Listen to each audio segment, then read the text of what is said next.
All right, what's going on, everyone? I am super excited that you chose to invest a few minutes with us here today. My name is Brian Oles. If we haven't met yet, founder and president here at Black Speakers Network, and welcome to our very first Health is Wealth virtual series. This virtual series is co-presented with Black Speakers Network and Maryland Health Connections. If you're not familiar, November 1st is the beginning of open enrollment. We'll be talking about that shortly. It's running all the way through January 15th. 2023. And so now is the time. If you do not have health insurance, you are in the state of Maryland. Now is the time to get enrolled. But we know that within Maryland and across the country, we have a lot of folks who are entrepreneurs or maybe even aspiring entrepreneurs, folks who are thinking about starting a business. And the topic of insurance consistently comes up.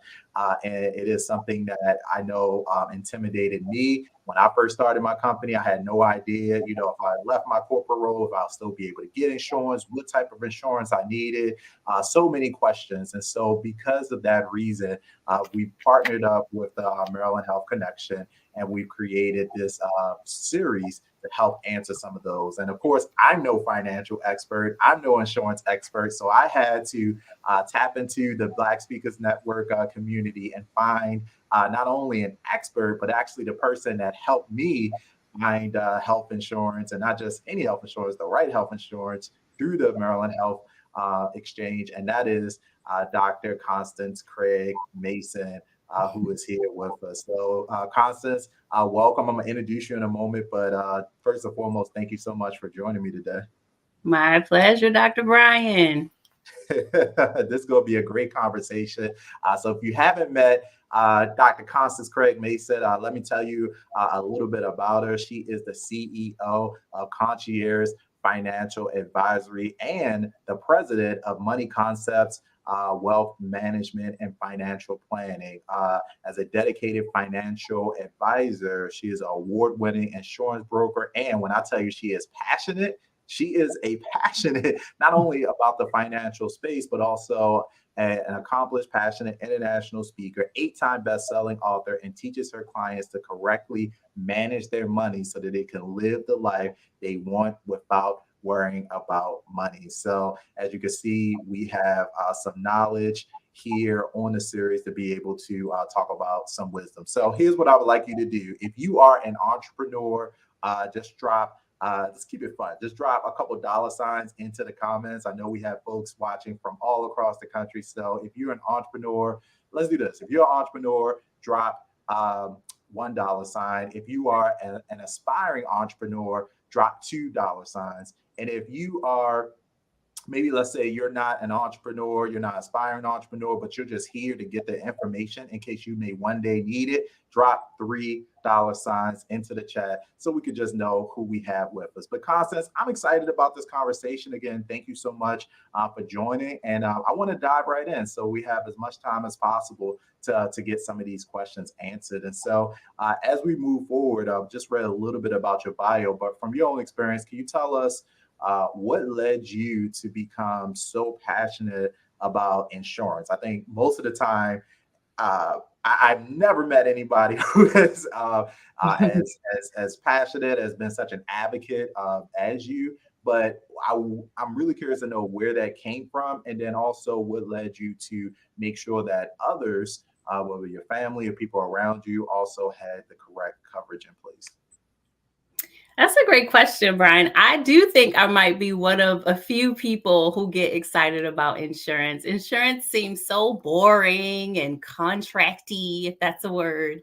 But I, grew up in the inner city of Baltimore in poverty, and I know that challenges happen to the best of us.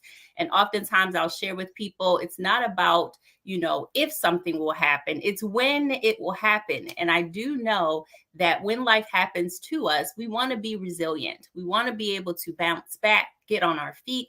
And from my understanding of being in this space, financial and insurance, for 13 plus years, I've learned that insurance helps with those what ifs. It's someone bigger than you, have more resources than you, cutting a check to take care of the what ifs that happen in your life, whether it's related to your health, your life, or even your business. Insurance carriers are our friend because they are the ones writing the check when something happens in exchange for a monthly premium, an annual premium, however you choose to pay it. But we are in partnership with our insurance companies. We have a responsibility to pay our premium, and they bear the huge responsibility of taking care of the what ifs for us. And so I know that when things have happened to me personally and in business, I have welcomed the opportunity to call my insurance carriers and get the resources that I need. So I am grateful to be here with you and share whatever nuggets that I have today. Wow, you bring it down so simply, and there's a lot of what ifs out there. And I think, as we get into this entrepreneur conversation, I feel like the minute you decide to start a business, the what ifs multiply Yes. exponentially.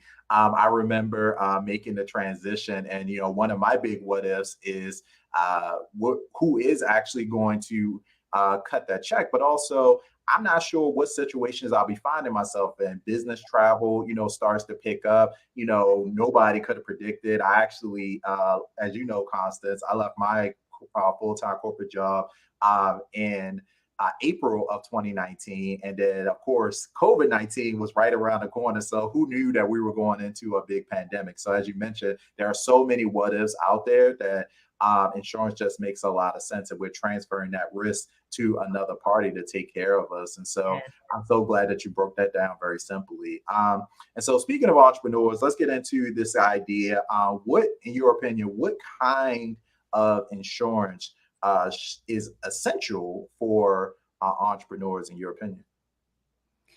Well, I like all insurances, of course. However, when we're thinking about those of us who have left our jobs where we may have had group coverage, as they call it, it might have been less expensive when we have a cost share with our employer, right? So they're paying a part of the premium, you're paying a part of the premium.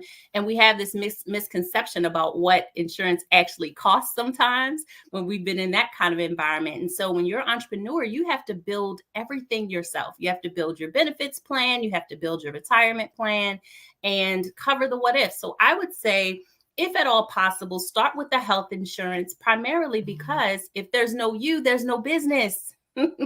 If there's no you, there's no business. And so health is wealth in the aspect that when you take sick, if you're a solopreneur, or even if you're an entrepreneur who has a team, people are relying upon you for direction, for operations, for your guidance, and possibly even for those direct services. And oftentimes we'll think, well, I'm healthy.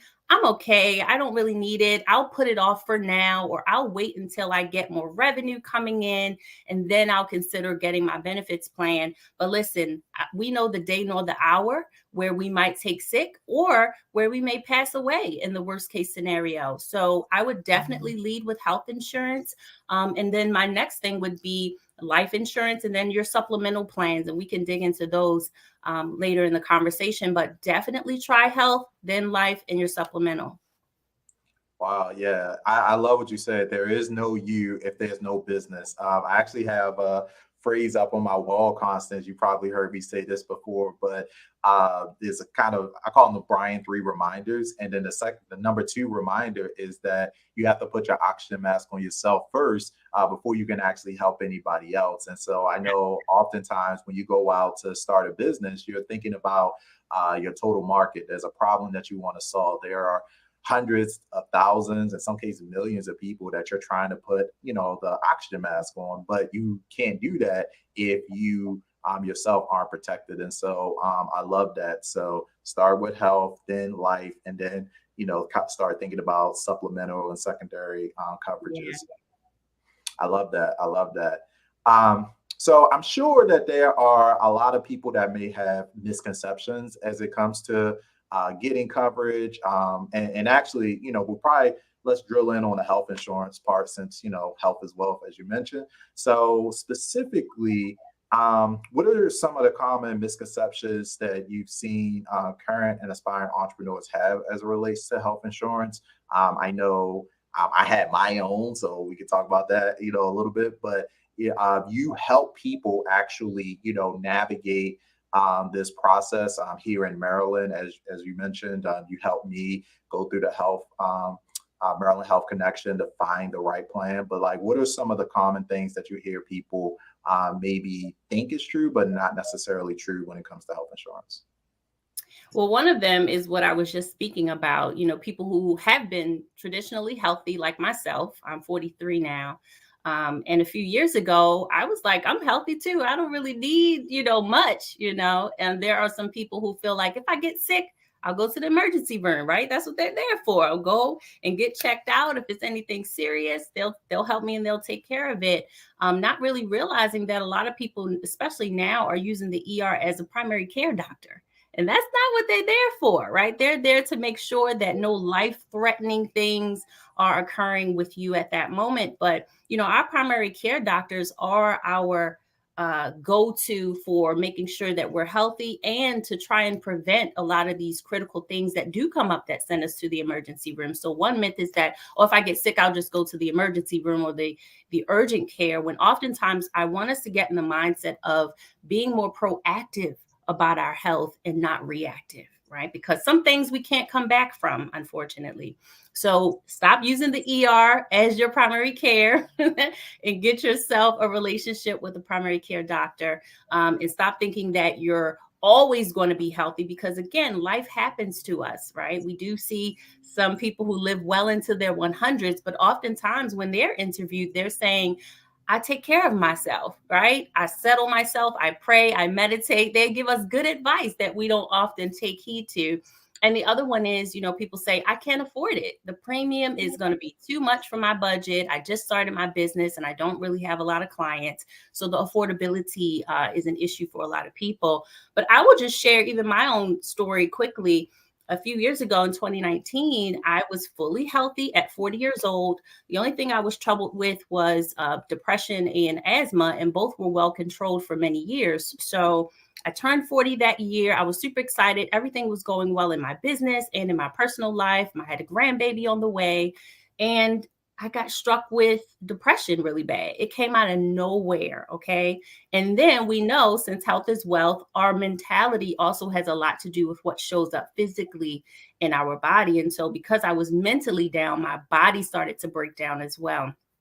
And I will tell you, in a year and a half, from like the spring of 2019 to late 2020, of course, the pandemic had then arisen, I spent about $334,000 in medical claims that came through, thankfully, to Care First, who's one of the plans that you can find in the state of Maryland. But I was running back and forth to the emergency room. I was running back and forth to my primary care doctor, trying to figure out what was going on with me, running back and forth to see a bunch of specialists, had all kinds of CT scans and MRIs. And how many know that these images that they do are expensive? And so when I looked at those claims, I just picked a period of time.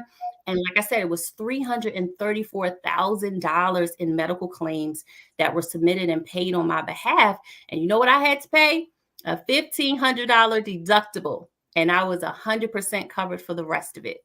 A $1,500 annual deductible, and all of the rest of that money was paid out. And I was like, wow, now I have the peace to know that if something else pops up, or if I get this symptom or this sensation, I'm going in to that doctor with no qualms about it, because I know that they're going to take care of my medical claims for me.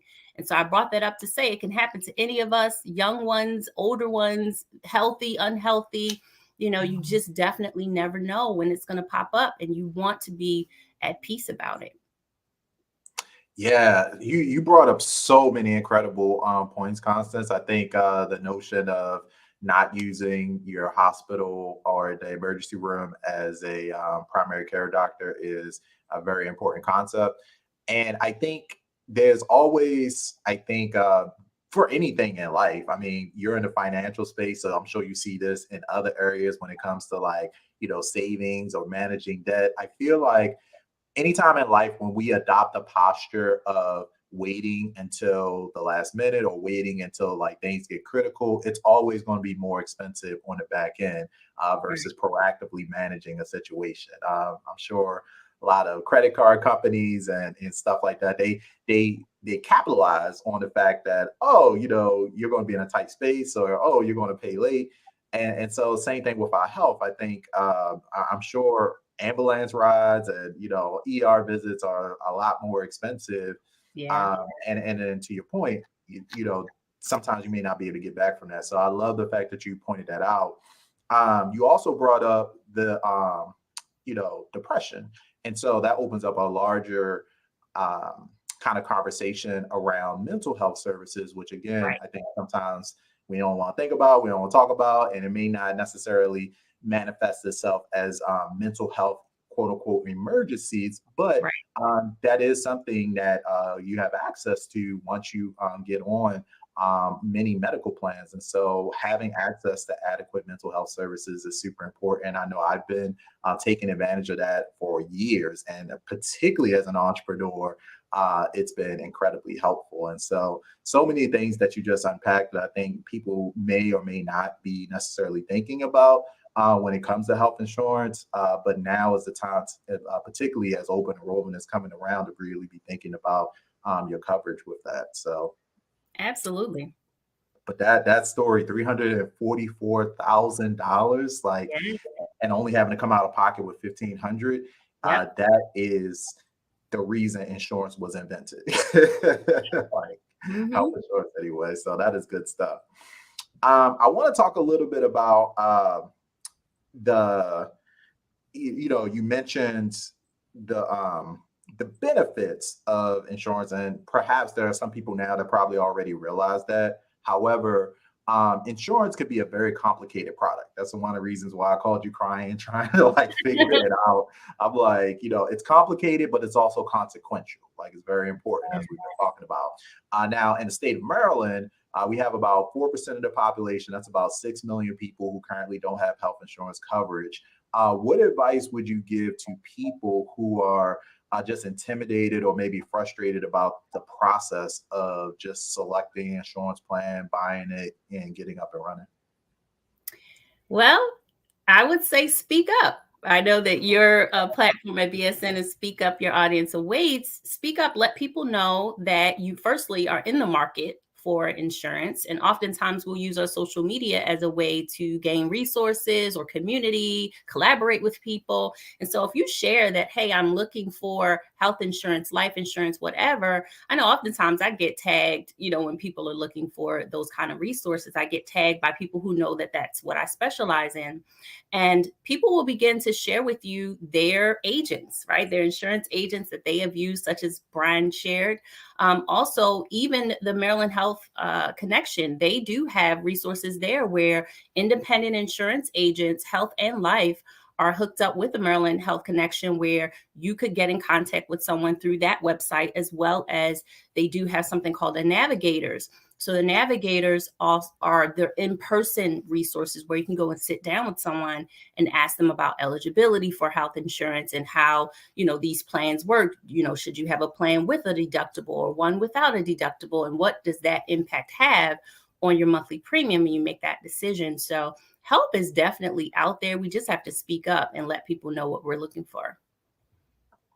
Absolutely. And yeah, I'm very quick to tag you, Constance, anytime somebody on my timeline is talking about, hey, I don't know what to do. I don't know where to go. And oftentimes, like information is power, but, having information alone isn't necessarily going to guarantee change. And Mhm. so that's why I'm so happy that the Maryland Health Connection has recognized that and has, kind of resources, people standing by to help you navigate that process. I know insurance is complex. Yeah. People's family situations are different. If you some of you may be single, you may have kids, you may be taking care of aging parents, you may be trying to navigate, different situations. And so, regardless, I think finding something that meets your needs, both in terms of protection and financial affordability, all that is important. And so, I would echo that. Don't let the process intimidate you, because at the end of the day, Constance, I still have the plan that you helped me pick out back in 2019. That's And awesome.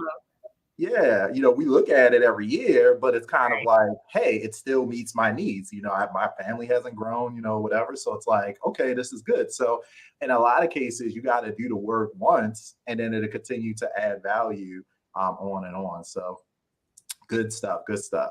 Now, the open enrollment period, we talked about that a little bit. Again, if you are in the state of Maryland, I know we have folks outside of Maryland probably watching this, so just check the rules for your state. But if you're in the state of Maryland, the open enrollment period is coming up.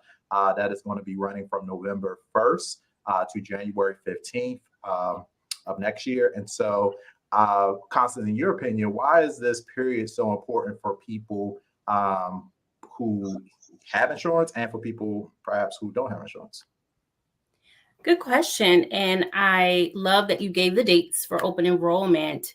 This is a time, just like right now in September, this is Life Insurance Awareness Month. So these awareness months or open enrollment periods are triggers, right? They allow us to focus in on whatever that awareness or that matter is. And so for open enrollment, it gives you a long amount of time. What is that? 30, 60, 75 days to have the right conversations, to interview your professionals, to consider the plans that you may have been quoted. That's a good bit of time to be able to make a qualified decision, right?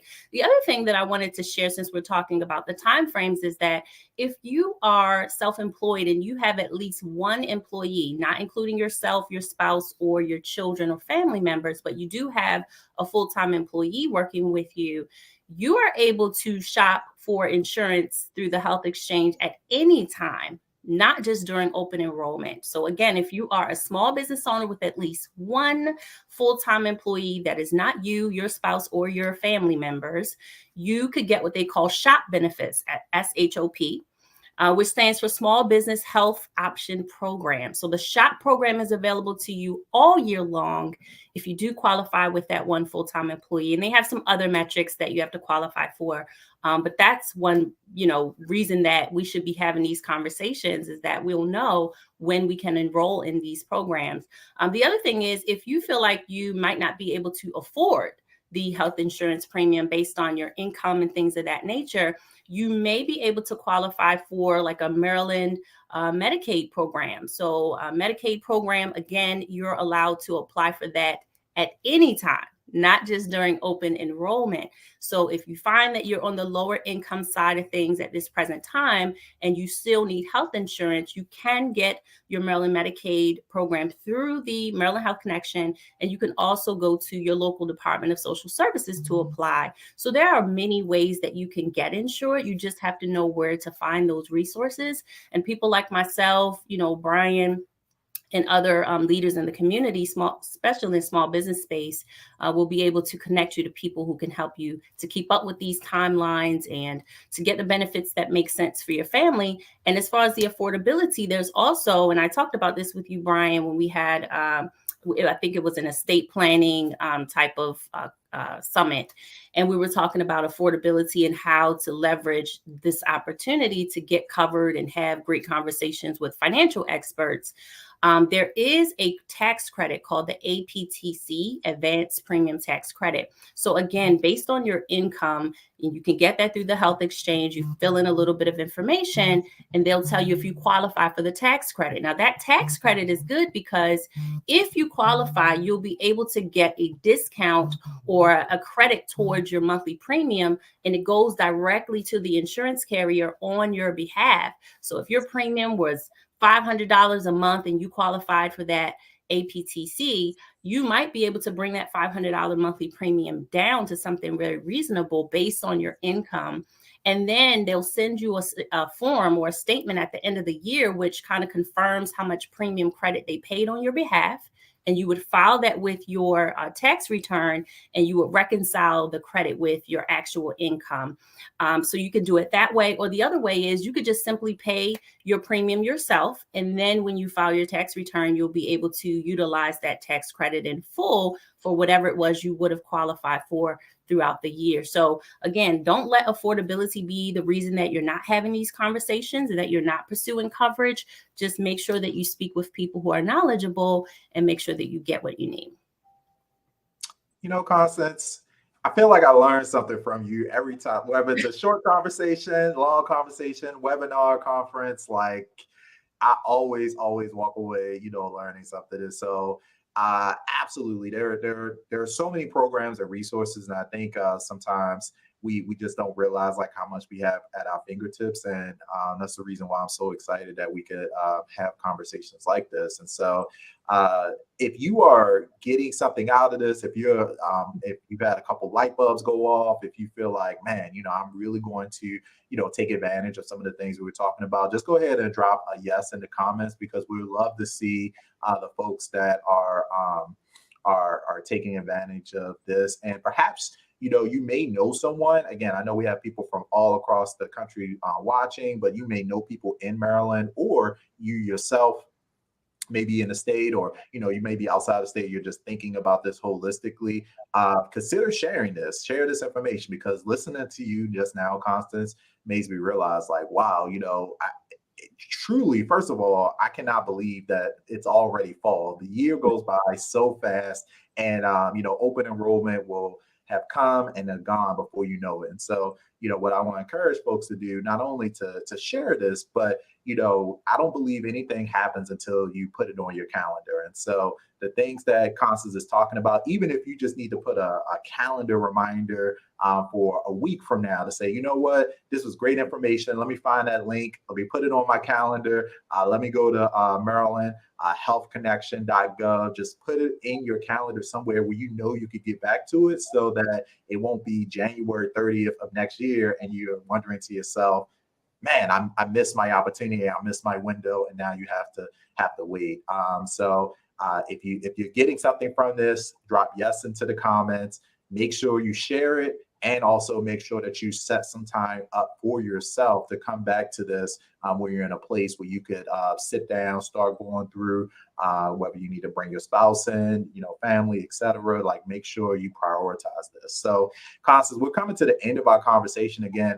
We've learned so much already. Are there any final thoughts, something that we didn't have a chance to cover or think about, or any final message that you would want people to consider, as we go into this final quarter of the year?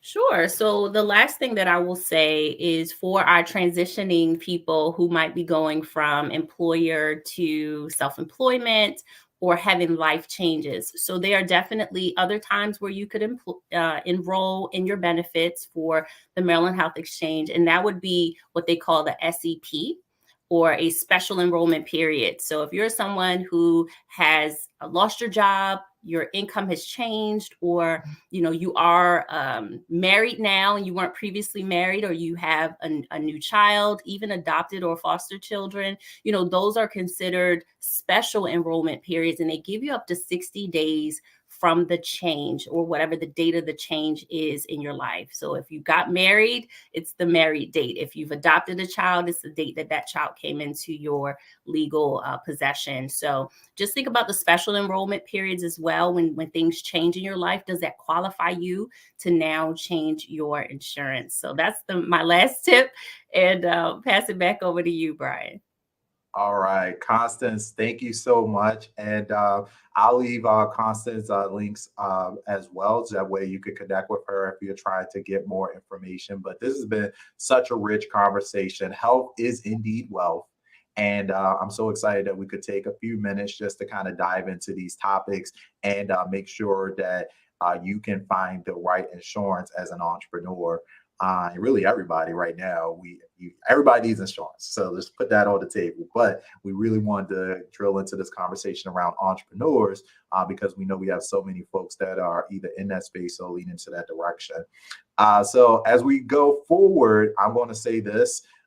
This is not the season to roll the dice on your future. Now is the time to protect yourself, to protect your family. And so again, if you live in the state of Maryland, open enrollment is coming. Depending on when you listen to this, open enrollment may already be here. November 1st to the 15th is the period. And the Maryland Health Connection is going to be your one-stop shop to get coverage. It's going to cover your doctor visits, prescription, medical health services, and so much more. And so as we learned today from Constance, Health insurance can, in fact, it can seem complicated. You may be intimidated by the process. You may think it's expensive, but there is help and there's resources out there. 9 out of 10 people in Maryland who enroll with the Maryland Health Connection do qualify for some sort of financial help to pay for their plan. Constance alluded to that. There's free help as well. So don't delay. Head on over to marylandhealthconnection.gov. That is the official marketplace for Maryland to shop, compare, and enroll for health insurance. So on behalf of Black Speakers Network and Maryland Health Connection, thank you so much for joining us. Another special thank you to you, Constance, for always sharing, always being a resource, and of course, helping to ensure that folks have the protection they need. As we say at BSN, keep speaking up because your audience awaits. And remember to put that oxygen mask on yourself so you can go out and help other people. Take care.